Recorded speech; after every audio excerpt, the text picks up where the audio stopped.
ஜெபிக்கலாம். எங்கள் அன்பின் பரலோக தகப்பனே, இந்த மாலை வேலைக்காக நன்றி செலுத்துகிறோம். இதோ நாங்கள் ஒரு சிலராய் வந்து உம்முடைய பாதத்துல உம்முடைய வசனங்களை தியானிக்கும்படி வந்திருக்கோம் சுவாமி.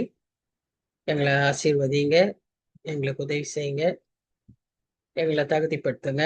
உம்முடைய ஜீவனுள்ள வசனங்களை இப்படி வாசிக்கிறதும் தியானிக்கிறதும் பெரிய சிலாக்கியம் சுவாமி. இதை நீர் எங்களுக்கு கட்டளையிட்டிருக்கிறபடியால் நாங்கள் உம்மை துதிக்கிறோம், உம்மை ஸ்தோத்தரிக்கிறோம். இந்த நேரத்துல கூட சுவாமி ஆவியானவர் முழுமையா பொறுப்பேற்றுக் கொள்ளும். எந்த தடையும் வராதபடி காத்துக்கொள்ளும். இன்னும் வந்து சேருகிறவர்கள் சீக்கிரமாய் வந்து சேர உதவி செய்யும் சுவாமி. எல்லா தடைகளையும் நீக்கி போடும். நீர் பொறுப்பேற்றுக் கொள்ளும், வழி நடத்தும். நேசிக்கிற இயேசு கிறிஸ்து மூலமாய் வேண்டிக் கொள்கிறோம் பிதாவே. Amen, amen. So welcome to the study. இன்னைக்கு நம்ம ஏசாயாவின் 28ஆம் அதிகாரத்தை தியானிக்க இருக்கிறோம். இந்த 27, 28, 26ல இருந்தே நம்ம பார்த்தோம்னா மோர் பொயட்டிக் டிஸ்கிரிப்ஷன்ஸா இருக்கும். ஏசாயா வந்து இதை ரொம்ப ஒரு பாடல் மாதிரி எழுதியிருப்பாரு. அப்புறம் எப்பவுமே இந்த தீர்க்க தரிசன வச வசனங்கள்லாம் வந்து கோகரன்ஸா இருக்காது. இரண்டாவது இது நிறைவேறுதல் இமீடியட்டா இருக்கும், டிஸ்டன்டாவும் இருக்கும், வருகிற ஃபியூச்சர் காலங்கள்லயும் இருக்கும். ஃபியூச்சர்னு சொன்னா தீர்க்கதரிசியினுடைய ஃபியூச்சர் மாத்திரம் அல்ல, இன்றைக்கு வாசிக்கிற நம்முடைய ஃபியூச்சருக்கும் கூட அந்த காலங்களுக்கு கூட உரிய தீர்க்க தரிசனங்களை அந்நாட்களிலேயே எழுதியிருக்கிறதாக நாம் பார்க்கிறோம். ஒரு மிகுந்த ஆச்சரியமான ஒரு காரியம். வேதத்துல நமக்கு இப்படி ஒரு பொக்கிஷத்தை ஆண்டவர் நமக்கு தந்திருக்கிறார். இந்த வசனங்களை வாசிக்கிறது ஒரு பெரிய ஆசீர்வாதம். இப்போ இன்னைக்கு இந்த சாப்டர் 28ல முக்கியமா எதை பற்றி பேசுறாரு அப்படின்னு பாத்தீங்கன்னா, இந்த இஸ்ரேவேல் ஜனங்கள், நம்ம எப்பவுமே ஞாபகத்துல வச்சுக்கணும், இன்றைய இஸ்ரேல் அல்ல, அன்றைக்கு ஏசாயா காலத்துல இஸ்ரவேல் எப்படி இருந்துச்சுன்னு சொன்ன, இஸ்ரவேல் தேசம் வட பகுதியும் தெற்பகுதியுமாய் இரண்டாக பிரிந்திருந்தது. வடபகுதியிலே 10 கோத்திரத்தாரும் தென்பகுதியிலே 2 கோத்திரத்தாரும் இருந்தார்கள். இதுல வடபகுதியை குறிப்பிடும் போது பொதுவாக எப்ராயிம் என்றே பொதுவாக சொல்லிவிடுவார்கள். அதுல ஏன்னு சொன்னா எப்ராயிமர் அதிகமாய் இருந்தார்கள், அதனால எப்ராயிம் என்று அதை குறிப்பிடுவார்கள். தென்பகுதியில யூதா என்று சொல்வார்கள். பெஞ்சமீனும் இருக்கிறாங்க, ஆனா யூதா அப்படின்னு சொல்லுவாரு.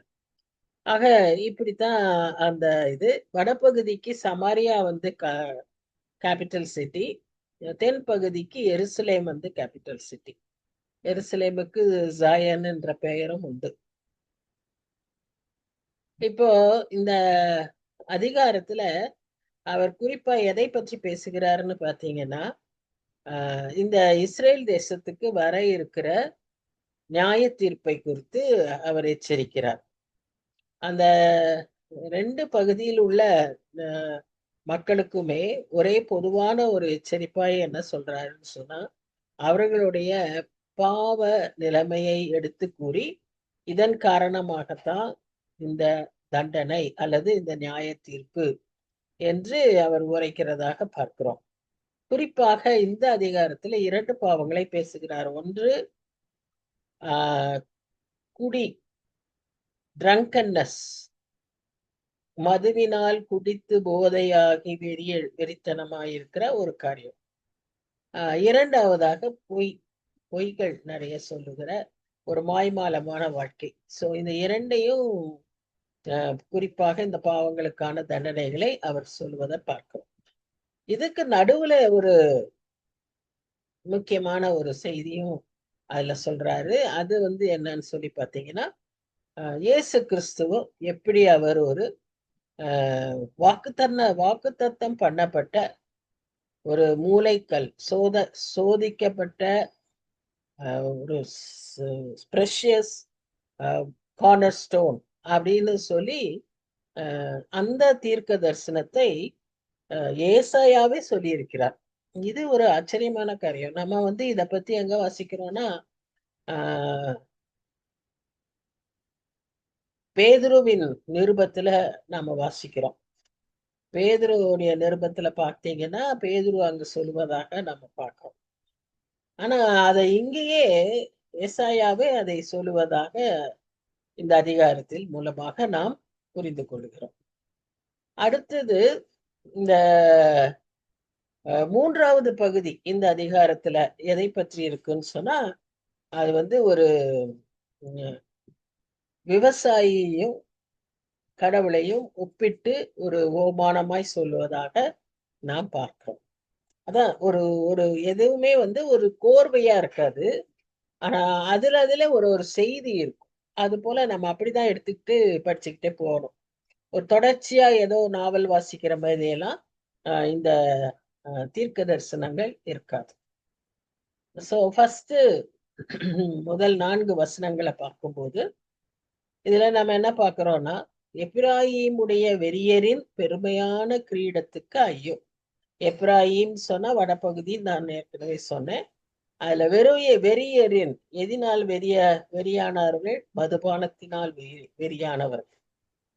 அவர்கள் உடைய பெருமையான கிரீடத்துக்கு ஐயோ. அவங்களுடைய எண்ணங்கள் அவங்க தங்களையே உயர்த்தி ஒரு ஸ்தானத்துல வைத்திருந்த அந்த ஒரு நிலைமைக்கு ஐயோ. மதுபானத்தால் மயக்கமடைந்தவர்களின் செழிப்பான பள்ளத்தாக்குடைய கொடுமுடியின் மேலுள்ள அலங்கார ஜோடிப்பு வாடி போகும் புஷ்பமே. அதான் நான் சொன்னேன்ல, ஒரு போயட்டிக்கா எழுதுறாரு. இதோ திராணியும் வல்லமையும் உடைய ஒருவன் ஆண்டவரிடத்தில் இருக்கிறான். அவன் கல்மலை போலவும் சங்கார புசல் போலவும் புரண்டு வருகிற பெருவெள்ளம் போலவும் வந்து கையினாலே அதை தரையில் தள்ளி விடுவான். எதை? அந்த கிரீடத்தை.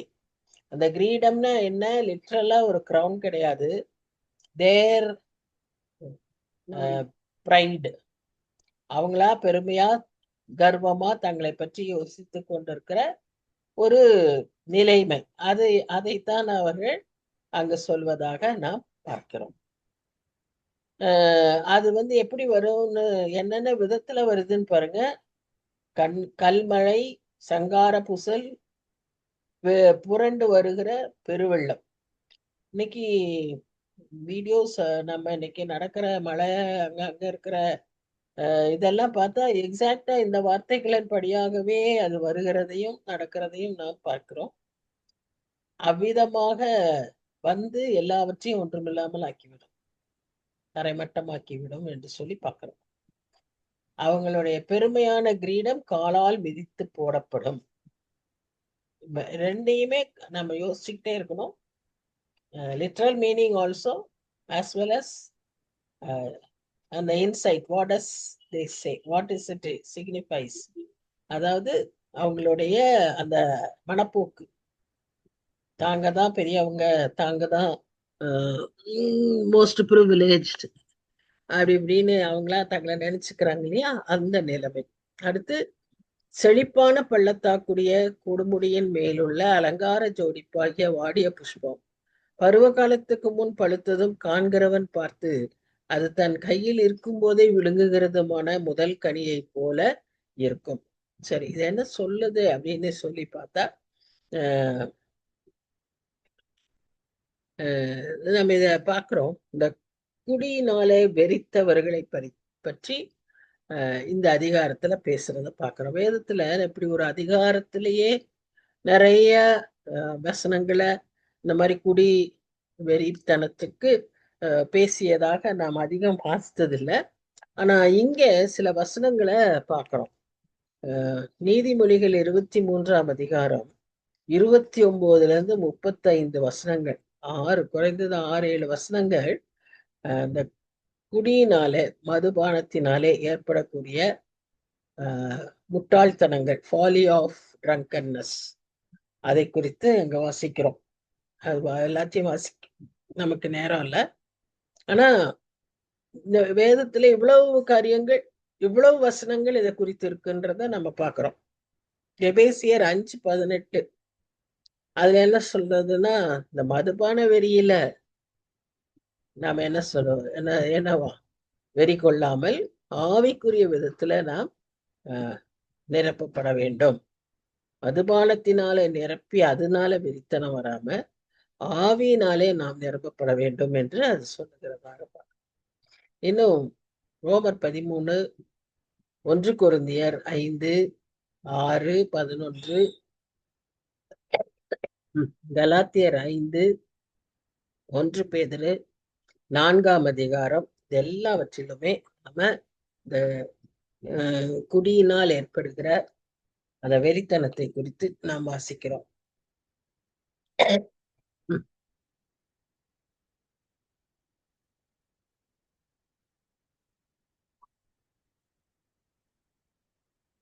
கடைசியா இவ்விதமான ட்ரக்கன்னஸ்ல இருந்து தப்பித்துக் கொள்ளுகிறதற்கு ஒரு வழியை நாம் வாசிக்கிறோம்.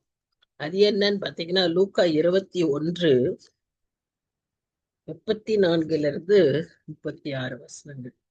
அதுல நம்ம எல்லாருக்கும் தெரியும், 21ஆம் அதிகாரத்துல அதிகமான அந்த எண்ட் டைம்ஸ் அடையாளங்களை சொல்லுவதை நாம் பார்க்கிறோம். இதுல 34 36 வசனங்க என்ன சொல்லுது அப்படின்னு பாத்தீங்கன்னா, உங்கள் இருதயங்கள் பெருந்திண்டியினாலும் வெறியினாலும் லௌகீக கவலைகளினாலும் பாரமடையாதபடிக்கு நீங்கள் நினையாத நேரத்தில் அந்த நாள் உங்கள் மேல் வராதபடிக்கு எச்சரிக்கையாய் இருங்கள். கடைசி the last day, the day of his coming, அந்த டைம்ல இப்படிப்பட்ட பாவங்களை நாம் செய்து கொண்டிருந்தவர்களாய் இராதபடிக்கு எச்சரிக்கையாய் இருங்கள். அடுத்ததா நாம் என்ன பார்க்கிறோம்னா, அது பூமியில் எங்கும் குடியிருக்கிற அனைவர் மேலும் அது ஒரு கண்ணியை போல் வரும். ஏன்னா நினையாத நேரத்துல வர்றதுனால.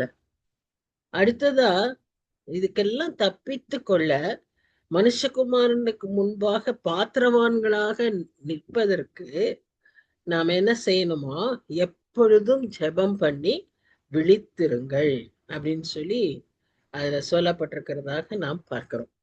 சோ இந்த ட்ரங்கன்னஸ் பத்தி, அதாவது இந்த பைபிள்ல அதை வெறித்தனம்னே சொல்லப்பட்டிருக்கு. அது இன்றைக்கு நாம it is not only due to drinking but also substance abuse is also there. Drugs, என்னென்னமோ ஸ்மோக்கு, என்னென்னமோ இருக்கு. அது எல்லா வழியிலையும் சரீரத்தை இவ்விதமாக பாவத்திற்குள்ளாக்குகிற எல்லா விதமான செயல்களும் இதில் அடங்கும்.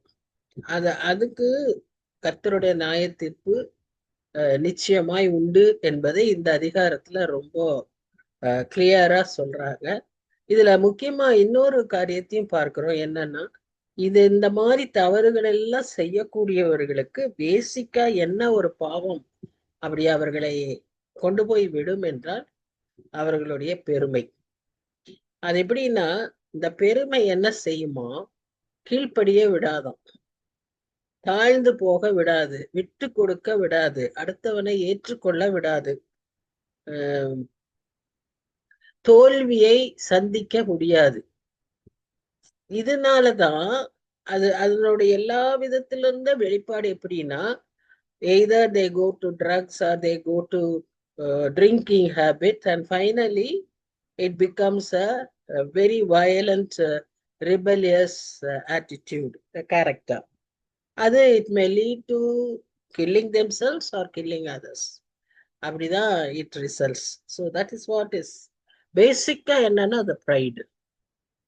அந்த ப்ரைடுங்கிறது பல வகையில வெளிப்படும், பல வகையில அது வேலை செய்யும். அதனால்தான் ஏசாயா அதை ரொம்ப குறிப்பா சொல்றாரு. நம்மகிட்ட இருக்கிற எல்லா நன்மைகளும் என்ன ஆகும், இந்த வெறித்தனத்தினால எதுவானாலும் சரி, எந்த எந்த habit, any evil habit for that matter, இங்க ட்ரங்கன்னஸ்ன்னே நம்ம சொல்லணும்னு இல்லை, any evil habit will make all that is beautiful and good in our lives to fade away. நம்மகிட்ட ஒரு நல்ல காரியங்கள் எல்லாம் குறைஞ்சு அதெல்லாமே அதுல இருந்து என்ன ஆயிரும், அந்த ஒரு காரியத்தினாலே எல்லாமே பாழாய் போய்விடும்.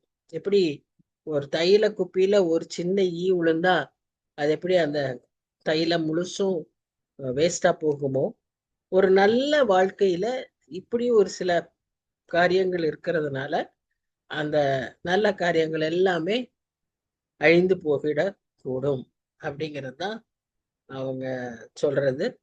இதனால பலர் பல நஷ்டங்களுக்குள்ளாகி இருக்கார்கள். பொருள் நஷ்டம், உறவுகளில இழப்பு, குடும்பத்தில பிளவு, குடும்பத்திலேயே இழப்புகள், வாழ்க்கையே வீணாய் போன காரியங்கள். இன்னைக்கு பள்ளிக்கூடத்து பிள்ளைகள் இந்த விதமான அபியூஸ், தவறான உபயோகங்கள்ல they are very very very familiar. அதனால அவங்களுடைய கல்வி ஆண்டு, படிப்பு, அவங்க ஃபியூச்சர் எல்லாமே போயிருது. அது அதுக்கு அடிப்படை காரணம் எங்கேயாவது நீங்க போய் தேடி பார்த்தீங்கன்னா தான் கண்டுபிடிப்பீங்க. அ அதுல வந்து என்ன இருக்கும்னு சொன்னா, ஒரு போட்டி இருக்கும். இல்லன்னா, அதுல வந்து ஒரு பொறாம இருக்கும். இல்லன்னா, அதுல வந்து ஒரு டிப்ரைவேஷன், ரிஜெக்ஷன் அல்லது அங்கீகாரம் இல்லாத, கிடைக்காத ஒரு தன்மை. இதெல்லாம் தான் இப்படி வெளிப்பாடுகளாய் இருக்கிறத பார்க்கிறோம். அதனால அந்த ஆக்ஷன வச்சு நம்ம யாரையுமே ஜட்ஜ் பண்ணிறக்கூடாது. அந்த ஆக்ஷன வச்சு நம்ம யாரையுமே கண்டெம் பண்ணவும் கூடாது. அதுக்கான முக்கிய காரணம் என்னன்னு தேடி கண்டுபிடிச்சு, அத செட்டரைட் பண்ணிட்டா, அந்த வாழ்க்கை என்ன ஆயிரும்? ஒரு நல்ல நலமான வாழ்வாய் மாறிவிடும். ஸோ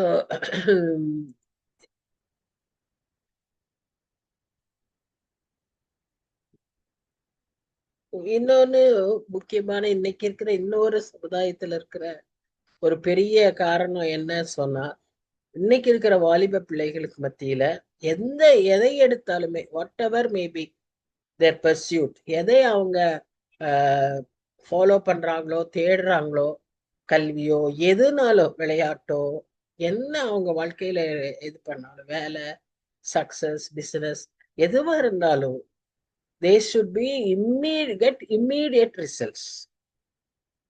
ஒரு டிலேடு சாட்டிஸ்ஃபேக்ஷன், ஒரு டிலேடு ஆன்சர்ஸ், ஒரு டிலேடு சக்சஸ் எல்லாம் அவங்களால தாங்கிக் கொள்ளவே முடியறதில்ல. It is also one reason why these people turn into these kind of habits. அந்த அந்த டிலேயிங்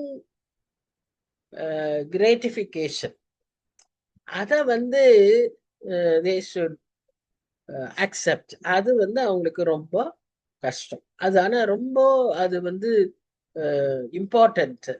ஏன்னா நம்ம அது இருந்தா தான் ஒரு நல்ல கிறிஸ்தவனாவே நம்ம வாழ முடியும். நமக்கு எல்லாருக்குமே இந்த அனுபவம் உண்டு. ஏன்னு சொன்னா, நாம பல காரியங்களுக்காய் நாம வேண்டிக் கொள்கிறோம், ஜெபிக்கிறோம். எத்தனையோ ஜெபங்களுக்கு உடனுக்குடன் பதில் இருக்கு. ஆனா எத்தனையோ ஜெபங்கள் ஒரு பல காலங்களுக்கு கழித்து தான், நீண்ட வருஷங்களுக்கு அப்புறம் தான் நமக்கு அந்த பதில் வருது. ஆனா அந்த பதில் வரும்போது, அது ஒரு மிகுந்த ஆசீர்வாதமா இருக்கிறத நம்ம பார்த்திருக்கோம், அனுபவிச்சிருக்கோம். அது அந்த அளவுக்கு நம்ம பொறுத்திருந்தா தான் அது நமக்கு அப்படி கிடைக்கும். இம்மீடியட்டா தான் வேணும் அப்படின்னு சொன்னா, அதனால நமக்கு என்ன இருக்காது? முழு பலனையும் அடைய முடியாது. ஆனா அது இன்றைக்கு இருக்கிற சமுதாயம் அதை ஏற்றுக்கொள்ள அவர்களுக்கு கடினமா இருக்கிறதுனால தான், இவ்விதமான தவறுகளுக்கு அது வழி உண்டாக்குகிறது என்று சொல்லி நம்ம பார்க்கிறோம். இது இந்த முதல் 4 வசனத்துல ஏசாயா அதை பற்றி பேசுறத பார்க்கிறோம். இப்ப அடுத்த வசனங்களுக்கு வரும்போது, அக்காலத்திலே. இந்த அக்காலத்திலே பொதுவா அவருடைய வருகையின் நாள் அல்லது நியாய தீர்ப்பின் நாள் அல்லது அந்த 1000 வருஷ அரசாட்சி. இதை தான் அது முக்கியமா சொல்லுகிறதாய் பார்க்கிறோம். அப்படி நம்ம பார்க்கும்போது இந்த வசனம் என்ன சொல்லுதுன்னா, அக்காலத்திலே சேனைகளின் கர்த்தர் தமது ஜனத்தில் மீதியானவர்களுக்கு மகிமையான கிரீடமாகவும் அலங்காரமான முடியாகவும், நியாயம் விசாரிக்க உட்காருகிறவனுக்கு நியாயத்தின் ஆவியாகவும், யுத்தத்தை அதின்மேல் அதன் வாசல் மட்டும் திருப்புகிறவர்களின் பராக்கிரமமாகவும் இருப்பார். சேனைகளின் கர்த்தர் எப்படி இருப்பாரா? மீதியானவர்களுக்கு இந்த தப்பு, இந்த நியாய தீர்ப்புக்குள்ளாக இப்படி தண்டனைக்குள்ளாக போகிற ஜனங்களிலே ஒரு சிலர் அப்படி தவறு செய்யாத ஆண்டவரை நம்பி விசுவாசிக்கிற ஒரு கூட்டத்தார். அவர்களுக்கு சேனைகளின் கர்த்தர் எப்படிப்பட்டவராய் இருப்பாராம்? மகிமையான கிரீடமாகவும் அலங்காரமான முடியாகவும் நியாயம் விசாரிக்க உட்காருகிறவனுக்கு நியாயத்தின் ஆவியாகவும் யுத்தத்தை அதன் வாசல் மட்டும் திருப்புகிறவர்களின் பராக்கிரமமாகவும் இருப்பார். சோ அந்த இதுல இருந்து நமக்கு என்ன தெரியுதுன்னு சொன்னா, நாம் செய்யற அனைத்து காரியங்களுக்கும் யார்தான் அதை செய்ய வைக்கிறாரு, யார்தான் அதை அது அது அது அந்த இதா அந்த எஃபெக்ட் வருது, ஒன்லி த்ரூ அவர் லார்ட் அப்படிங்கிறது தெளிவா இங்க. இது ஒருவேளை அன்னைக்கு இருக்கிற ஜனங்களுக்கு சொல்லப்பட்டாலும் நம்ம அண்டர்ஸ்டாண்டிங் இஸ் தட் நம்ம இதுதான் நம்ம ரொம்ப ஆண்டவர்கிட்ட கேட்கணும். இந்த வசனங்களை எல்லாம் நாம அண்டர்ஸ்டாண்ட் பண்ணி கொள்வதற்கு அந்த அண்டர்ஸ்டாண்டிங் ஸ்பிரிட் நமக்கு மிக மிக அவசியம். அப்போ இந்த சேனைகளின் கர்த்தர் இவ்விதமாய் நம்மிடத்துல செயல்படுவார் அப்படின்னு சொல்லி நாம பார்க்கிறோம்.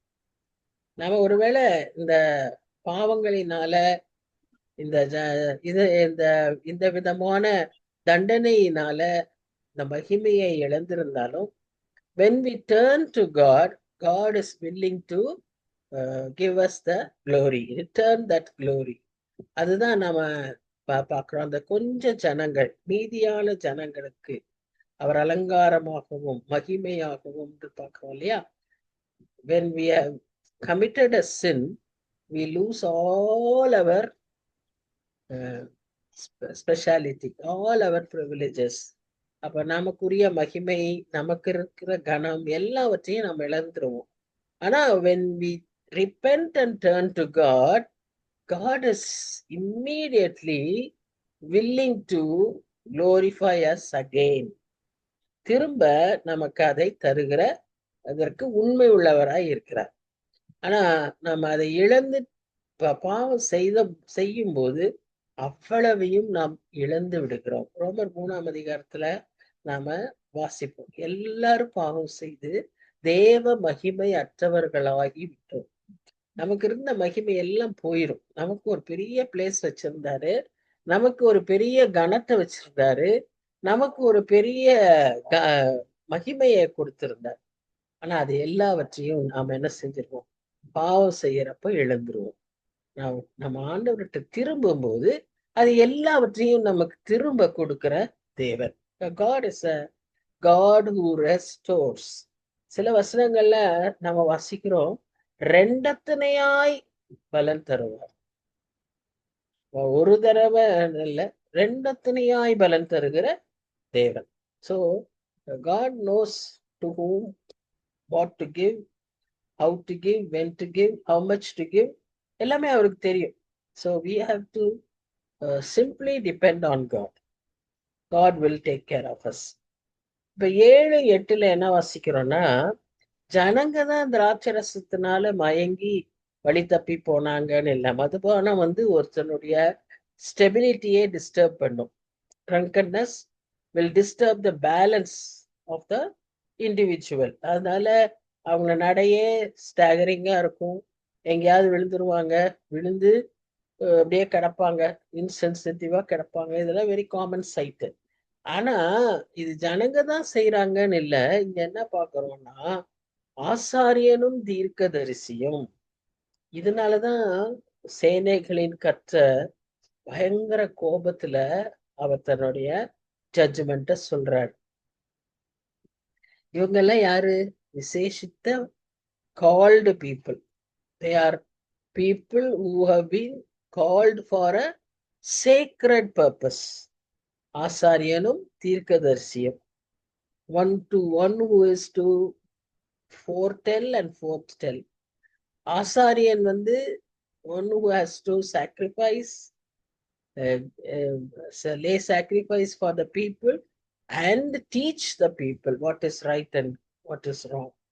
ஆனா 2 பேருமே இப்படிப்பட்ட ஒரு நிலைமையில இருக்கிறாங்க. மதி மயங்கி the drinks all that which causes this kind of என்னது இது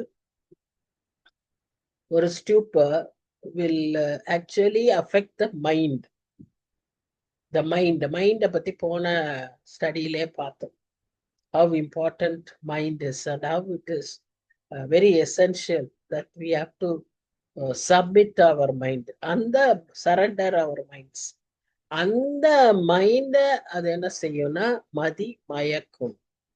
இதனால என்ன ஆயிடுச்சுன்னு பாருங்க, திராட்சரசத்தால் விழுங்கப்பட்டு, இவங்க திராட்சரசத்தை விழுங்கல, திராட்சரசத்தால் விழுங்கப்பட்டு சாராயத்தினால் வழி தப்பி தீர்க்க தரிசனத்தில் மோசம் போய் நியாயம் தீர்க்கிறதில் இடறுகிறார்கள்.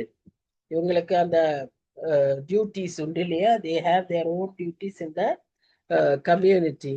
தே would falter and fail in all their duties. அது மாத்திரம் அல்ல, அடுத்த வசனம் பாருங்க, போஜன பீடங்கள் எல்லாம் வாந்தியினாலும் அசுத்தத்தினாலும் நிறைந்திருக்கிறது, சுத்தமான இடமில்லை. which not only means just the literal meaning, it also means that it is all corrupted and it has become so evil. All vices are seen in the sacred altars, place where we have to surrender ourselves to God. அங்க வைக்கிறது எல்லாம் கர்த்தருக்கு பரிசுத்தம் என்று சொல்லப்பட வேண்டும். ஆனா அந்த இடத்துல எல்லாம் அசுத்தமாய் இருக்கிறதாக நாம வசிக்கிறோம். சுத்தமான இடமில்லை என்று வசிக்கிறோம். ஒருவேளை இது அப்படியே நம்ம கொஞ்சம் இன்னைக்கு கான்டெக்ஸ்டுக்கு எடுத்துட்டு வந்தோம்னா, நம்மளுடைய ஆராதனைகள், ஆலயங்கள், நம்முடைய மக்கள், சபை கூட்டத்தார், நம்முடைய குடும்ப கூடுகைகள், குடும்ப கூட்டத்தார், இதுல எல்லாம் எப்படி இருக்கு? இவ்விதமான காரியங்கள் நடைபெறுகிறதா? அதெல்லாம் நம்ம யோசிக்கணும். இன்னைக்கு கல்ச்சர்ன்னு சொல்லி ஓரளவுக்கு இது எல்லாமும் பெர்மிசிபிளா இருக்கிறத even in Christian societies we see. அப்போ இது எவ்வளவு தூரம் என்ன பாதிப்பை உண்டு பண்ணுது, இது கர்த்தர் எப்படி இதை பார்க்கிறாரு, இது எவ்வளவு தவறான ஒரு நிலைமைக்கு கொண்டு போயிருங்கிறது தான் நாம இங்க பார்க்கணும். இந்த பாவம் என்கிறது கொள்ளை நோய் போல, அது சீக்கிரம் பரவும். நம்ம கொரோனா வந்தப்ப எல்லாரும் மாஸ்க போட்டுட்டு கைய கழுவிட்டு காலை கழுவிட்டு இருந்தோம். ஏன்னு சொன்னா சீக்கிரமா பரவிடும்னு சொல்லி. அந்த மாதிரிதான் இந்த பாவமும். அது எப்படிதான் பரவும்னே சொல்ல முடியாது. அதுல ஒண்ணு இந்த drunkenness. And the drunkenness, again and again I'm saying, it is not only due to alcohol, any kind of habit, any evil habit will lead to this. And ஒரு வெறும் drunkenness தான் நம்மள முழுங்குன்னு சொல்லல, நம்முடைய எந்த பாவ பழக்க வழக்கமும் நம்மை அப்படியே விழுங்கிரும். நாம அதை விழுங்கணும்ன்றதுக்கு அல்ல, அது நம்மை விழுங்கிரும். அந்த மாதிரி தான் நடக்கும். அது என்ன நடக்கும்னா, நம்முடைய சுய நம்முடைய ஐடென்டிட்டி, நம்முடைய கௌரவம் எல்லாமே அது வந்து என்ன செஞ்சிடும், இழிவுண்டாக்கிவிடும். அப்படிதான் அந்த ஆல்கஹால் வில் ஒர்க். அடுத்து இந்த எல்லா பாவ பழக்க வழக்கத்துக்கும் ஒரு இது உண்டு. என்ன தெரியுமா? முதல்ல அது ரொம்ப என்ஜாயபிளா இருக்கும். கொஞ்ச நாள்ல இட் வில் காஸ் டிப்ரெஷன். நமக்குள்ளேயே ஒரு விதமான, எல்லாரையும் நீங்க பாருங்க, எத்தனையோ பேரை பாருங்களேன், அவங்க எல்லாரும் இந்த மாதிரி தவறு செய்து ஒரு நிலைமையில they will come to a point. அந்த பாயிண்ட்ல if they turn to God, அந்த கெட்ட குமாரன் மாதிரி they will be accepted and given the eternal life. The same recognition will be given. அதான் நமக்கு இங்க லெசன். ஆனா அந்த பாயிண்ட்ல இன்னைக்கு 90% ஆஃப் த பீப்புள், ஏன்னா அந்த பாயிண்ட்டுக்கு போயிட்டா it is like point of no return. அந்த இடத்துக்கு போயிட்டாலே அவங்களால என்ன செய்ய முடியாது, தாங்களா திரும்பி வர முடியாது. Unless and otherwise you know the scriptures, unless and otherwise you know to pray, unless and otherwise you know the true God, you can never return. பார்த்திருக்கோம் இல்லையா? எவ்வளவோ படிச்சவங்க, எவ்வளவோ அறிவாளிகள், எவ்வளோ பேரு இந்த ஒரு டிப்ரெஷனுக்கு போயிட்டு அவங்களால என்னால இது சந்திக்கவே முடியாது, எனக்கு இதுக்கு வழியே கிடையாதுங்கிற ஒரு நிலைமைக்கு வந்துருவாங்க. So they will only go into this kind of commitment of suicide. அதுதான் இட் இஸ். அது அது வந்து இந்த அதுக்கு ரொம்ப ஈஸியா செய்யக்கூடியது எதுன்னா இந்த விதமான போதைப் பொருட்கள், பழக்க வழக்கங்களோடு கூட அதிகமாய் இந்த போதைப் பொருட்கள் உதவும், அவிதமாய் கொண்டு போய் சேர்த்திரும். ஏன்னா அது அவங்களுடைய மைண்டை அஃபெக்ட் பண்ணுது, அவங்கள சரியா யோசிக்க விடாது, சரியா அவங்கள திங்க் பண்ண விடாது, அவங்களுக்கு கிளாரிட்டி இருக்காது. அதனால டெஃபினட்டா they will go into this kind of thing.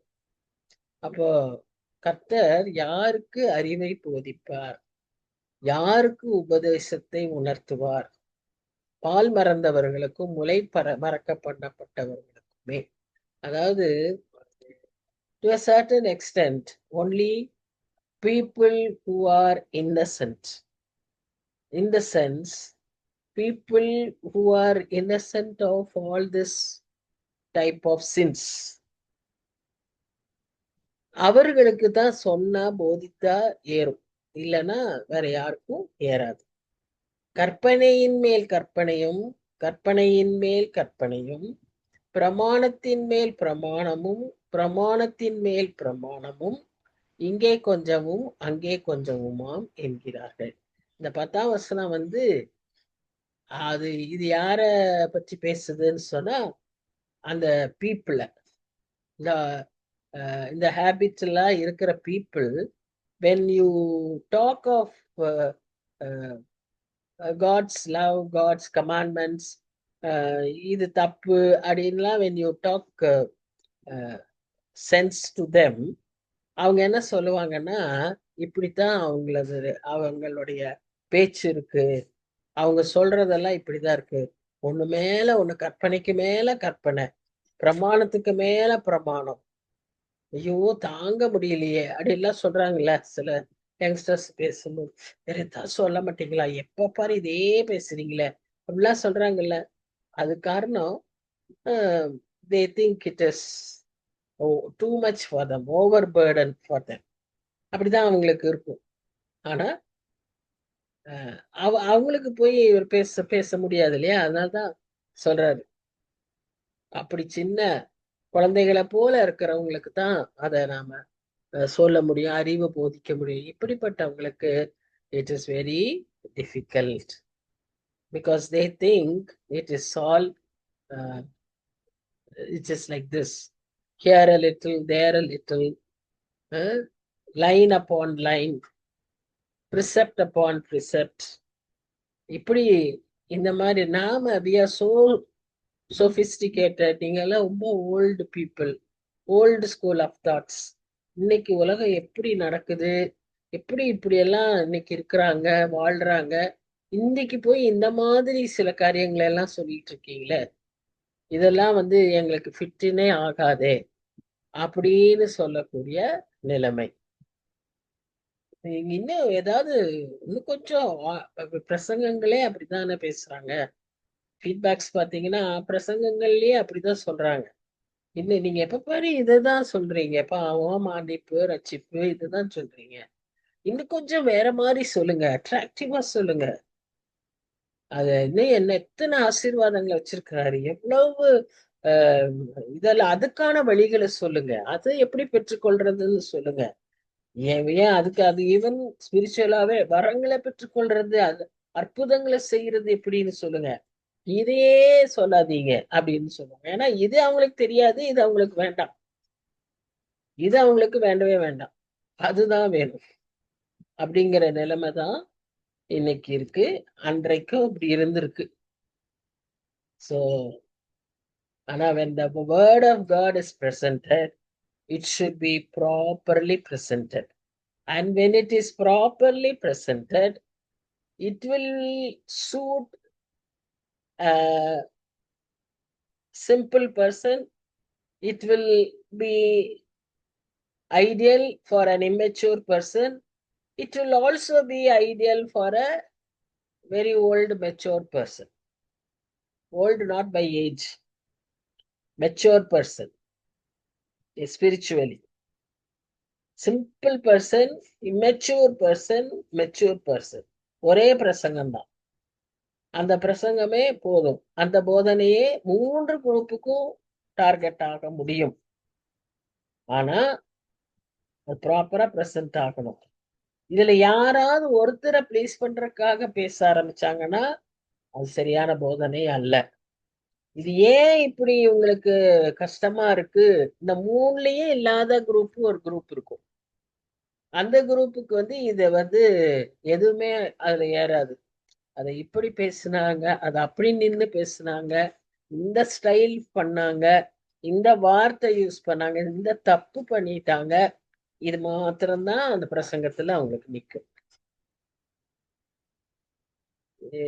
இவ என்ன சொன்னாங்க, எந்த செய்தி தனக்கானதுன்றது அவங்களுக்கு இருக்காது. அது இந்த கிளாசிபிகேஷன்லயே வரமாட்டாங்க. லிசன் பண்றவங்களுக்கு தான் இந்த classification.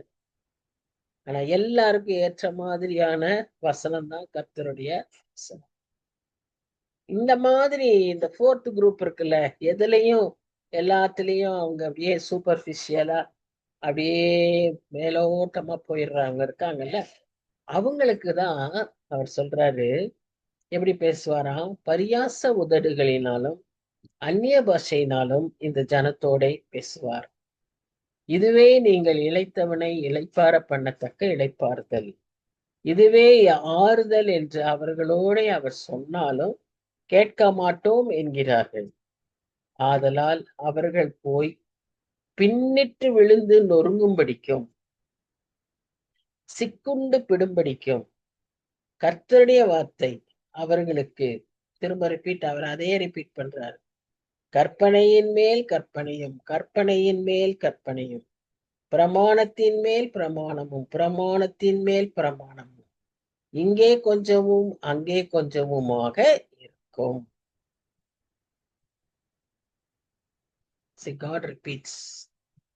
And when God repeats, I do not know whether we can bear it. It will be too much for us. When a straightforward message, a direct message, a message of comfort, a message of love is given, if it is rejected, God will find some other way to communicate to that hard-hearted person. அவங்களுக்குன்னு வித்தியாசமான messages வருவாங்க, வித்தியாசமாய் அவர்களுக்கு சொல்லி தருவார்கள். அது ட்ரூத்தா இருக்கணும்னு இல்லை, இன்னும் குழப்பத்தை கொண்டு போய் அவர்களை குழப்பத்திற்கூட கூடிய காரிய செய்திகளாய் இருக்கும். அவங்களுக்கு அட்ராக்டிவா இருக்கிற, அவங்க விரும்புகிற செய்திகளாகவே இருக்கும். அப்படின்னா என்ன, கர்த்தரால் கைவிடப்பட்ட ஒரு நிலைமையில அவங்க, because they have rejected God, they don't want to hear God's word, so God will send words which they can accept. இதே மாதிரி கற்பனையின் மேல் கற்பனையும் பிரமாணத்தின் மேல் பிரமாணமுமாய் அவர்களுக்கு கொடுப்பார். சோ அவங்க அதை அப்படியே அக்செப்ட் பண்ணிக்குவாங்க. But that will all end in what? Doom, not blessing. இப்போ மேல இருக்கிற சமாரியருக்கும் எப்ராஹிமருக்கும் பேசின தீர்க்கதரிசி இப்ப அடுத்த பகுதியில கொஞ்சம் எருசலேமில் உள்ளவங்களுக்காக பேசுறாரு. இந்த ஜனத்தை ஆளுகிற நிந்தனைக்காரரே, கர்த்தருடைய வார்த்தையை கேளு. நீங்கள் மரணத்தோட உடன்படிக்கையும் பாதாளத்தோட ஒப்பந்தமும் பண்ணினோம். நாம பண்ணியிருக்கிற உடன்படிக்கை நித்திய உடன்படிக்கை. அது கிறிஸ்துவின் உடன்படிக்கை, கிறிஸ்துவின் ரத்தத்தினால் ஆன உடன்படிக்கை. இங்க இவங்கெல்லாம் அது இல்லாதவங்க, அப்படி உடன்படிக்கை பண்ணாதவர்கள் என்னத்தோட உடன்படிக்கை பண்ணியிருக்காங்களாம்? மரணத்தோட உடன்படிக்கையும் பாதாளத்தோட ஒப்பந்தமும் பண்ணினார். வாதை பெருவெள்ளமாய் புரண்டு வந்தாலும் எங்களை அணுகாது. நாங்கள் பொய்யை எங்களுக்கு அடைக்கலமாக்கி மாயையின் மறைவிலே வந்து அடைந்தோம் என்கிறீர்களே. இந்த குரூப் ஆஃப் பீப்புள்கிட்ட காணப்படுகிற சின் என்னன்னா ஹிப்போக்ரசி அண்ட் லைஸ், மாயையான வாழ்க்கை. அடுத்து லைஸ், அதாவது இவர்கள் எதுக்கும் எதையும் சொல்லுவாங்க. அவங்க சொல்றதுல இப்போ ஒண்ணு சொன்னாங்கன்னா அது சொன்னதுக்கு உண்மையாவே வேல்யூவே இருக்காது. எதனா அப்படியே சொல்லிட்டே போயிட்டே இருப்பாங்க. அது நிஜமாவே இருக்கணும்னு அவசியமே இல்லை. அது மெய்யான காரியமா அப்படின்றதுக்கு அங்க இதே இல்லை. they will simply passing by, they will take. அது ஒண்ணு. ரெண்டாவது, their lives will not be the same. their walk and talk will be different. அப்படிப்பட்டவங்க தான் அந்த எருசலேமில் இருக்கக்கூடிய மக்கள். இதுவும் one kind of rejection of God. Because our all agreement and all contract and all commitment is only with God. Should be only with God. ஆனா இந்த மக்களுக்கு they have made contract with death and Sheol, பாதாளம். அதனாலதான் இதுக்குள்ள போகிறவங்க நிறைய பேர் ஆக்சுவலா ஓவர்ஃப்ளோயிங். அங்க மக்கள் திரள் திரளாய் ஓடி போயிட்டு இருக்காங்க. ஏன்னா no one wants correction, no one wants to be corrected. அவங்களுக்கு அது பிடிக்கிறதே இல்லை, யாரா இருந்தாலும் சரி. அதனாலதான் இப்படிப்பட்ட மக்களுக்கு எதை செய்வது எதை செய்யக்கூடாதுன்னே தெரியாததுனால எல்லாவற்றையும் செய்து எல்லா தவறுகளையும் செய்து முடிவில் they will go into committing suicide. And why அது அவங்க ஏன் அதுக்கு அந்த முடிவுக்கு போறாங்கன்னா அவங்களுக்கு அதுவே அவங்களுக்கு ஒரு சிநேகம் போல. அது மாத்திரம் அல்ல, அந்த அந்த முடிவு அவர்களுக்கு they think death is their friend. டெத்துடைய அந்த கிராவிட்டி புரியல. கிறிஸ்தவர்களுக்கு தான் அந்த டெத்தை பற்றிய கிராவிட்டி தெரியும். இன்னைக்கு புறஜாதியார் டெத்தை குறித்து அழுறாங்க. ஒரு டெத் ஏற்பட்டுச்சுன்னா அதிகமா வருத்தப்படுறாங்க. All all that refers only to the worldly things, nothing spiritual. But Christian, even if they do not cry, they have a great spiritual meaning in death because they know what is death. So அதுதான் நமக்கு இருக்கிற பெரிய வித்தியாசம். நமக்கு அந்த death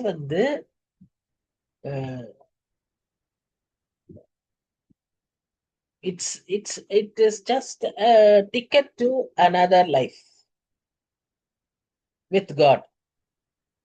but அவங்களுக்கு இது அது அது மற்ற புறஜாதியாருக்கு இது வேற விதமான ஒரு அர்த்தங்களை கொடுக்கிறது. நாமளும் because of our closeness, because of our relationship, we too feel sorry, we too feel sad. Even now when we think of those deceased persons, it may be 10 years, 20 years, நம்ம ரிலேஷன்ஷிப்பை பொறுத்து நமக்கு அது தாங்க முடியாத ஒரு காரியமா தான் இருக்கும். ஆனாலும் ஒரு நம்பிக்கை நம்ம இடத்துல இருக்கிறது என்னன்னா, அவங்கள போல துக்கம் நமக்கு இருக்காது. நமக்கு அந்த பிரிவு தான் ஒரு கஷ்டமா இருக்கும். பட் துக்கம் இருக்காது. ஏன்னா we know they are in a much better place with God. அந்த அஷூரன்ஸ் நமக்கு வேணும்னு சொன்னா இந்த லைஃப்ல நாம அந்த சால்வேஷன் எக்ஸ்பீரியன்ஸ்ல இருந்தாதான் அந்த நிச்சயம் நமக்கு உண்டு. பொதுவா ஜனங்கள் என்னென்ன விதத்துல மாய்மாலமான வாழ்க்கையா வாழ்கிறதோ, மாய்மாலமான சில காரியங்களை, பொய்யான காரியங்களை நம்பி இருக்கிறதையும் பற்றி சார்ல்ஸ் ஸ்பர்ஜன் சொல்றாரு. 6 பொய்களை சொல்றாரு. ஃபர்ஸ்ட் ஆஃப் ஆல், அந்த பொய் என்னன்னா, we are good enough or we can be good enough. இப்ப நாம நம்ம கிட்ட வந்த ஆண்டவரோட பிள்ளையா மாறின ஒரு காரியம் வந்த உடனே ஒண்ணு தெரிஞ்சுக்கிறேன் என்னதுன்னா, நான் நான் எதையுமே செய்ய முடியாது.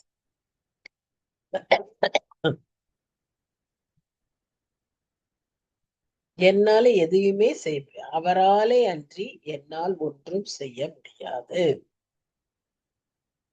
பலத்தினாலும் அல்ல, பராக்கிரமத்தினாலும் அல்ல, பரிசுத்த ஆவியினாலே தான் ஆகும்.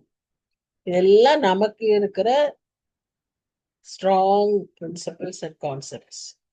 ஆனா உலகம் சொல்லுகிற பொய் என்னன்னா, you can become more and more good. You are good, you are good enough, and you can become more good bye your self, your own attempt, by doing this, by doing that, and all that. We say it is all only because of His mercy and grace. We attribute everything to God. That is the difference. அப்போ இந்த இந்த பொய்யை உலகத்துல நம்ப வைக்கிறாங்க முதல்ல. அது நிறைய மோட்டிவேஷன் டாக்ஸ் எல்லாம் பார்த்தீங்கன்னா, உன்னால் முடியும், என்னால் முடியும் அப்படி நல்லா தான் பேசுவாங்க. நாம என்ன சொல்லுவோம்னா, நம்மளால ஒண்ணும் முடியாது ஆண்டவரே, உங்களால்தான் முடியும். இதுதான் நம்மளுடைய ஸ்லோகனா இருக்கும். அப்ப எவ்வளவு ஒரு கான்ட்ராடிக்டரி இதா இருக்கும் பாருங்க. ரெண்டாவது, அடுத்த பொய் என்னன்னா விதி. இதெல்லாம் என்னென்ன எதாவது நிர்ணயிச்சிருக்கோ அப்படித்தான் நடக்கும். இது எவ்வளவு தூரம் அவங்க மைண்ட்ல போய் இருக்குன்னு சொன்னா, ஒரு அந்த காலத்துல எல்லாம் இந்த காலத்துல இதெல்லாம் செய்யவே மாட்டாங்க, செய்ய முடியாதுன்னு நினைக்கிறேன். ஏர்லி ஏர்லி டேஸ்ல ஆஃப் காலேஜ் டீச்சிங், எங்க டிபார்ட்மெண்ட்ல இந்த மாதிரி கொஞ்சம் ஒழுங்கா படிக்காத பிள்ளைகள், ரெகுலரா காலேஜுக்கு வராத பிள்ளைங்க, we will know they are bunking the classes ன்னு. அது ஒன்ஸ் ஆர் ட்வைஸ்னா ஓகே, ரெகுலர் ப்ராக்டிஸா ஒரு குரூப்பா போறவங்க. இது இல்லைன்னா அவங்க பேரண்ட்ஸை கூப்பிட்டு we will tell them இப்படிதான் இருக்கும் அப்படின்னு. அதை I told you, it is long back. இந்த ப்ராக்டிஸ்ல இன்னைக்கு நடக்கவே நடக்காது. காலேஜ்ல சுத்தமா நடக்க முடியாது.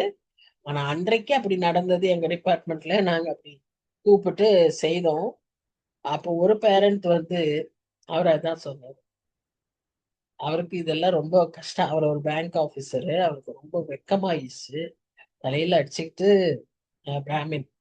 அவரை அவரை என்ன சொன்னாருன்னா, அவளுடைய ஆகிரதி அப்படி இருக்கு, அதுக்கு நாம என்ன செய்ய முடியும், அவ ஆகிரதி பிரகாரம் அவ நடந்துக்குவான்ட்டு அவர் சொல்லிட்டு போயிட்டார்.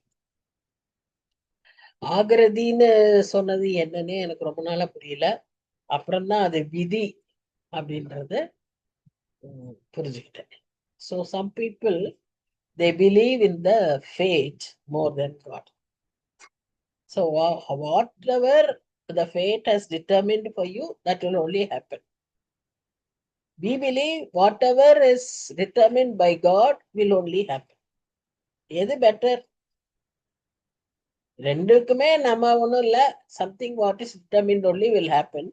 But what is better? Whatever God has determined for us. So our choice should be to fall on God's hand than on our own will. அதான்.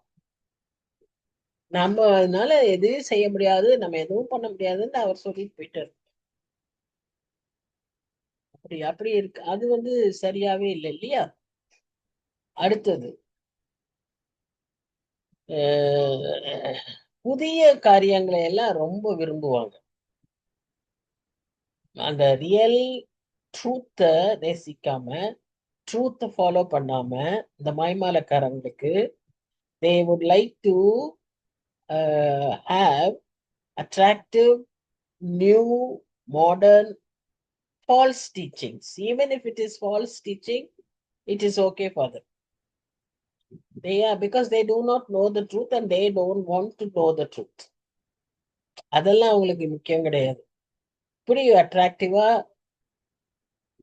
அவங்களுடைய சென்சஸ ப்ளீஸ் பண்ற மாதிரி இருக்கக்கூடிய காரியங்கள். இது again it's is a great lie. இதெல்லாம் யார் செஞ்சிட்டு இருக்கா தெரியுமா? பொய்யின் பிதாக்கள், பிதாவாகிய சாத்தான். அவன் தான் இந்த காரியங்கள் எல்லாம் செய்யறான், அவுத்து விட்டுருக்கான். இந்த மாதிரி நிறைய கட்டுக்கதைகளை விட்டு வச்சிருக்கான். இன்னும் கொஞ்சம் பேரு அவங்க எப்படிப்பட்டவங்கன்னா, நம்ம ஆத்துமா ரட்சிக்கப்படணும், ஆனா நாம எப்படி வேணா வாழலாம். ரட்சிப்புக்கும் அந்த மாற்றப்பட்ட ஒரு வாழ்க்கை அவசியம்ங்கிறது தெரியல.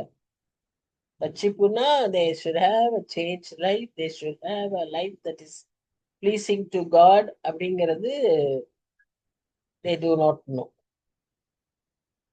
Even that is wrong. கடைசியா என்னைக்கோ நம்ம கேட்டீங்கன்னா டேட்டு இயர் எல்லாம் சொல்லுவாங்க. அதுலயே சாட்டிஸ்ஃபை ஆயிடுறது. நமக்கே நல்லா தெரியுது இல்ல, இன் அவர் டெய்லி லைஃப் ஏதோ ஒரு நாள் பெற்ற ரட்சிப்பினால நாம வாழ முடியாது. we have to grow. இந்த உலக பிரகாரமான ஒரு இதுலயே நம்ம பாக்குறோம்ல, குழந்தை பிறந்துட்டா அவ்வளவுதான். அது வளரணும், ஸ்டேஜ் பை ஸ்டேஜ் வளரணும், பெருசாகணும். ஒவ்வொரு ஸ்டேஜ்லயும் அதுக்கு மெச்சூரிட்டி வரணும். ஸ்பிரிச்சுவலா, மென்டலா, பிசிக்கலா எவ்வளவு காரியங்கள் இருக்குல்ல. அப்போ அந்த மாதிரி நாமும் வளரணும்ல, ஆவிக்குரிய விதத்துல வளரணும்ல. ஏதோ ஒரு நாள் அனுபவத்தோட நாம என்ன பண்ணிடக்கூடாது, நிறுத்திடக்கூடாது. இதெல்லாம் உலகத்துல அவன் ஃப்ளோட் பண்ணி இருக்கிற பொய்கள். இந்த பொய்களினால அநேகர் என்ன இருக்காங்க, பாதிக்கப்பட்டிருக்காங்க, குறிப்பா வாலிப சமுதாயம். அதனாலதான் அவங்க it is easy for them to reject God. But இதுலதான் நம்ம அதிக ஜாக்கிரதையா. இப்போ அடுத்த பகுதிக்கு வரோம். இப்ப இந்த இதுல இங்க என்ன பாக்குறோம்னு சொன்னா, அந்த ஒரு முக்கியமான ஒரு வசனம், 16ஆம் வசனம்.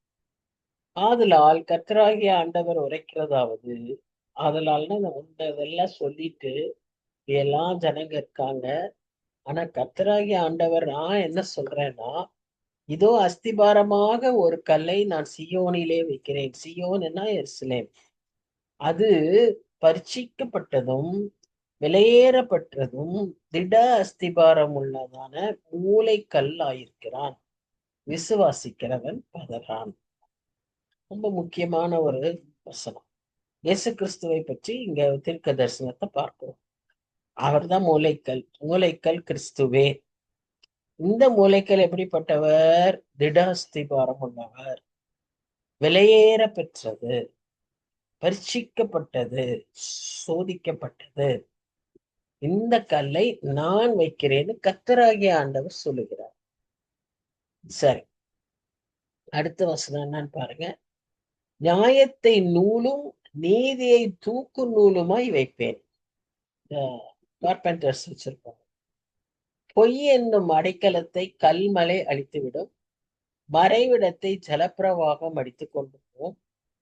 நீங்கள் மரணத்தோடு செய்த உடன்படிக்கை விருதாவாகி, நீங்கள் பாதாளத்தோடு செய்த ஒப்பந்தம் நிற்காதே போ. வாதை புரண்டு வரும்போது அதன் கீழ் மிதிக்கப்படுவீர்கள். All their beliefs will be ஷேட்டர்டுங்கிறது தான் இங்க அவர் சொல்றாரு. அது புரண்டு வந்த மாத்திரத்தில் உங்களை அடித்து கொண்டு போகும். அது நாள்தோறும் இரவும் பகலும் புரண்டு வரும். அதை பற்றி பிறக்கும் செய்தியை கேட்பதும் சஞ்சலத்தை உண்டாக்கும். இன்னைக்கு நமக்கே அப்படித்தானே இருக்கு. அந்த சைக்கிளோன் அங்க ஃபார்ம் ஆயிட்டு இருக்குது, இங்க மூவ் ஆகுது, இவ்வளவு ஸ்பீட்ல போகுது, அப்படிலாம் எல்லாமே இப்ப எல்லாம் சொல்ல முடியுது இல்ல. இப்ப எல்லாம் சொல்ல சொல்ல சொல்ல இங்க நமக்கும் கலக்கமா தான் இருக்கு. இது எப்ப போய் கடல் கரைக்க போதோ, எப்ப எந்த பகுதியை அடிக்க போதோ அப்படின்னு எல்லாம் ஒரு திகில் உண்டாகுது இல்லையா? அதுதான். சோ அவ்விதமாய் அந்த நியாய தீர்ப்பு இருக்கும். He is the foundation for our lives. He is the cornerstone of our lives. அந்த அதின் மேல் கட்டப்பட்ட அந்த அஸ்திபாரத்தின் மேல் கட்டப்பட்ட கட்டிடம் சரியான சத்தியத்துல, நேர் பாதையில, சரியான பாதையில அது நடத்தி செல்லும். மற்ற எல்லாமே என்ன செய்யும்? அழிவுக்குள்ளாக தான் கொண்டு போய் நமக்கு அது நல்லா தெரியும். சோ 1 பேதுரு 2ஆம் அதிகாரம் 4-6 வசனங்கள் இந்த கல்லை பற்றி நாம் வாசிக்கிறோம். அதுல 6ஆம் வசனத்துல குறிப்பா a keystone in Zion, அதே வார்த்தைகளை இங்க வாசிக்கிறோம். Of great and special value, and the man who has faith in him will not be put to shame. அவர்களை வெட்கப்படுத்துவது இல்லை. இந்த கல்லின் மேல் நம்பிக்கை வைக்கிறவன் ஒரு நாளும் வெட்கப்பட்டு போவதில்லை. கர்த்தர் மேல் நம்பிக்கையா இருக்கிறவங்க யாருமே வெட்கப்பட்டு போக விட மாட்டார். அதுதான் ஒரு முக்கியமான ஒரு செய்தி. இதை இந்த பகுதியில ஏசாயா 3000 வருஷத்துக்கு முன்னாலே சொல்லியிருக்கிறாரு. ஏன்னா இந்த எருசலேமில் இருக்கிற மக்கள் அந்த பக்கத்துல இருக்கிறவங்க வெறியர்களா குடிச்சு அப்படி போதையில இருந்தாங்க. இந்த பக்கத்துல இருக்கிறவங்க எல்லாம் மக்களை ஏமாத்துறவர்களா இருந்தாங்க. பொய்களை சொல்லி சொல்லி false places, false security, false refuge, அடைக்கலம், இது எல்லாம் அவங்க இங்க இருக்கிறவங்க அந்த மக்களை ராங் ஃபவுண்டேஷன்ல கொண்டு போய் வழி நடத்துகிற ஒரு நிலைமை. எப்படி எவ்வளவு தூரம் they have deal with death and hell, grave, பாதாளம். சோ அந்த விதமான காரியங்களில் இருந்தெல்லாம் கர்த்தர் morning by morning, day by night, night by night, God will correct and make it clear for them. Ana only when they come to God. If they put their trust in that cornerstone, they will not be put to shame. That is the message. இப்போ அவங்களுக்கு அந்த மாதிரி பொய்களை நம்பின மக்களுக்கு என்ன ஆகும்னு பாத்தீங்கன்னா, they will go to some place for rest, some place for refuge, but then they will find even their bed will not be enough. The rest will not, meaning rest will not be a true rest. ஆனா நமக்கு இந்த ரெஸ்ட பத்தி எவ்வளவு அருமையா ஆண்டவர் சொல்லியிருக்கிறார் பாருங்க. மத்தேயு 11ஆம் அதிகாரத்துல நம்ம பாக்குறோம், வருத்தப்பட்டு பாரம் சுமக்கிறவர்களே நீங்கள் எல்லாரும் என்னிடத்துல வாருங்க, நான் உங்களுக்கு இளைப்பாறுதல் தருவேன். I will give you my rest. This is the rest given by our Lord Jesus Christ. This is a great privilege for us. இவங்க போய் தேடுனா கூட இந்த பெட்டும் நீட்டா பத்தாதான், போட்டு இருக்கிற போர்வையும் எல்லாம் it is symbolic. It is all symbolic, poetic, a simple way of making things clear to them. So இந்த வசனத்தோட நிறுத்துவோம். நிறைய நேரம் ஆயிடுச்சுன்னு நினைக்கிறேன். Move on to the rest, the next class. So இதுல மொத்தத்துல நம்ம என்ன பார்த்தோம்னா, 2 விதமான பாவங்கள் அங்கே பிரிவலண்டா இருந்தது. அதற்கான தண்டனைகளையும் எச்சரிப்புகளையும் கர்த்தர் தீர்க்கதரிசி மூலமா அந்த ஜனங்களுக்கு சொல்கிறார். அதிலே மீதியுள்ள ஜனங்களுக்கு கர்த்தர் ஒரு நம்பிக்கையை வைக்கிறார். நீ என்ன மாத்திரம் நம்பினேன்னா, ஏன்னா நான் யாரு? நான் தான் ஒரு மூளைக்கல் மாதிரி. I am that strong foundation. என் மேல உன்னோட அஸ்திபாரத்தை வச்சீன்னா உனக்கு என்ன இருக்கும்? சத்தியம் இருக்கும், சரியான பாதை கிடைக்கும், நீ வெட்கப்பட்டு போக மாட்டாய். விசுவாசிக்கிறவன் பதறான். என்ன விசுவாசிச்சேன்னா உனக்கு எந்த டிஸ்டர்பன்ஸும் வராது அப்படிங்கிறத அவர் சொல்றார். அதாவது டிஸ்டர்பன்ஸ்னா not the problems that come from outside. His soul will be at rest. It is well with my soul. அந்த ஒரு statement will be true to those people who put their faith on God, in God.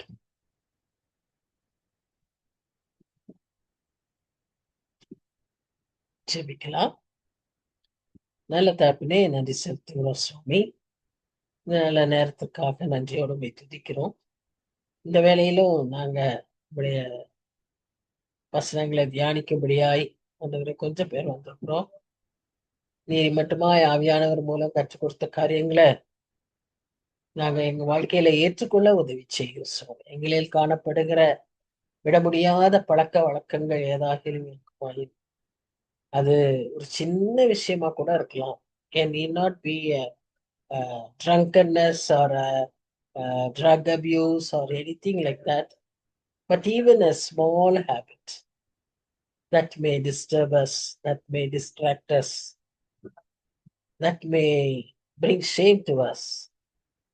Lord, we pray that you will help us to remove that from our lives. அது போலவே சுவாமி, இன்னும் எங்களில் காணப்படுகிற மாய்மாலமான காரியங்கள், அதற்காகவே எங்கள் வாழ்க்கையே நாங்க நேரங்களையே செலவழிக்கிற காரியம் நிறைய நேரங்கள்ல இதற்காகவே ஒரு ஒரு ஒரு ஒரு லைஃப் வாழ்ந்துட்டு இருக்கோம். So we have our own world. அதையும் ஆண்டவருடைய பாதத்துல நான் வைக்கிறோம் சுவாமி. கிருபையாய் இறங்குங்க. Help us to be truthful to you, for you are the truth, and help us to be truthful to others as you are to us. இந்த காரியத்தை எங்களுக்கு நீ கற்றுத்தாரோ. எத்தனையோ விஷயங்கள்ல பொய்யான காரியங்கள், ஏன்னா பொய்ன்னு சொல்லும்போது அதுக்கு எத்தனை அர்த்தங்கள் இருக்குன்னு சொல்லி நாங்க பாக்குறோம். அந்த மாதிரியான காரியங்கள் எல்லாம் ஒருவேளை எங்களில காணப்பட்டால் அதையெல்லாம் கூட இந்த நாளில மாற்றிக்கொள்ள உதவி செய்யும். வந்திருக்கிற ஒவ்வொருவரையும் ஆசீர்வதியும். ஒவ்வொருவருக்குமான தேவைகளை நீ சந்தியும். உங்களுடைய தெய்வீக சமாதானத்தையும் சந்தோஷத்தையும் இளைப்பாறுதலையும் பெற்றுக்கொள்ள கிருபைதான். அந்த அதிகாரங்களில நாங்க ஒவ்வொன்றாய் பார்த்து கொண்டே வந்தோம். சந்தோஷத்தை பார்த்தோம், சமாதானத்தை பார்த்தோம். இந்த அதிகாரத்துல இளைப்பாறுதலை குறித்து பார்க்கிறோம். 26 எங்களோட கூட இடைப்படுகிறீர். இவைகளை எல்லாம் பெற்றுக்கொள்ள எங்களுக்கும் நிற்கிருபத்தார். தாழ்த்தி ஒப்பு கொடுக்கிறோம், பொறுப்பேற்றுக் கொள்ளும். நேசிக்கிற இயேசு கிறிஸ்து மூலமாய் வேண்டிக் கொள்கிறோம். ஆமென். Amen. Thank you. Thank you, Annie. Thank you, Annie.